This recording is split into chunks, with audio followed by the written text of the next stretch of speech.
kita memperbanyak setelah itu ketaatan-ketaatan kepada Allah Subhanahu wa taala. Assalamualaikum warahmatullahi wabarakatuh. Alhamdulillahi hamdan katsiran tayyiban mubarakan fihi kama yuhibbu rabbuna wa yardah. Allahumma fashalli wa sallim wa barik ala abdika wa nabiyyika wa rasulika Muhammadin sallallahu alaihi wasallam. Para pemirsa Taubat TV yang dirahmati Allah Subhanahu wa taala, beruntung sekali orang-orang yang Allah Subhanahu wa taala hadirkan di bulan Ramadan, diberikan kesempatan untuk memperbanyak ibadah di bulan Ramadan.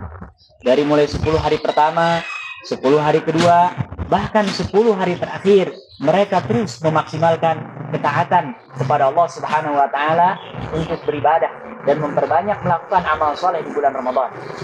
Di ujung bulan Ramadan kita dianjurkan untuk mengeluarkan zakat. Ini menyempurnakan.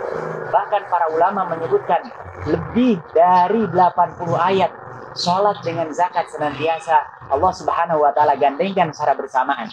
Kemudian setelah kita puasa, kemudian mengeluarkan zakat fitrah, maka ada satu amalan yang sangat-sangat dianjurkan. Bahkan para ulama mendefinisikan sebagai amal ibadah yang mustahab, sangat-sangat dianjurkan untuk dilaksanakan, yaitu sholatul Id, melaksanakan sholat Id, sholat hari raya. Dan ini adalah hari raya Idul Fitri, hari raya kaum muslimin yang diberkahi dan diagungkan oleh Allah Subhanahu wa taala. Adapun terkait dengan tata cara, rukun, syarat sah dan lain-lainnya persis sama dengan sholat-sholat yang lain. Hanya yang membedakan antara sholat Idul Fitri dengan sholat-sholat ibadah yang lainnya. Idul Fitri sholat sama jumlahnya 2 rakaat, kemudian dianjurkan dan disunnahkan di rakaat pertama setelah kita membaca iftitah, kita selingi dengan membaca takbir sebanyak 7 kali. Adapun yang lainnya sama persis, membaca surah Al-Fatihah, ruku, i'tidal, sujud, berdiri lagi. Dan rakaat yang kedua kita dianjurkan sebelum membaca Al-Fatihah membaca takbir sebanyak 5 kali.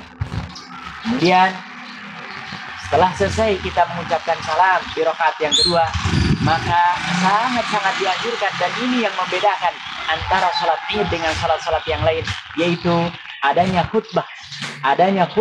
khutbatul Id yang disampaikan oleh tokoh agama, oleh para alim ulama, yang tujuannya adalah mengingatkan kita kepada Allah Subhanahu wa taala agar kita semakin bertakwa, agar kita menjadikan momentum Ramadan ini adalah rasa syukur kita kepada Allah Subhanahu wa taala.